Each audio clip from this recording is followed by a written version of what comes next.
বাজার থেকে একটি ছোট রোগা একটি বিড়াল কিনে আনলেন আর দাদি কিনে আনলেন একটি মোটা সোটা রঙিন পালকের মুরগি। পরদিন দাদি একটি অদ্ভুত রঙের ওষুধ এনে মুরগিটিকে খাওয়ালেন। কিছুক্ষণ পর হঠাৎ মুরগিটি ঝকঝকে রঙিন ডিম দিতে শুরু করল। দাদি অবাক হয়ে দেখলেন ডিমগুলো ভাঙতেই ভেতর থেকে বের হচ্ছে হিরে আর টাকার নোট। তিনি উঠানে নেমে আনন্দে নাচতে শুরু করলেন। এ দৃশ্য দেখে দাদারও লোভ হলো। দাদা একই ওষুধ বিড়ালটিকে খাওয়ালেন। কোনো হিরে কোনো টাকা কিছুই বের হলো না।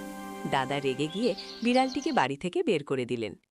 কয়েকদিন পর এক ভয়ঙ্কর ঝড়ের রাতে চারদিকে দমকা হাওয়া আর বজ্রপাত শুরু হলো।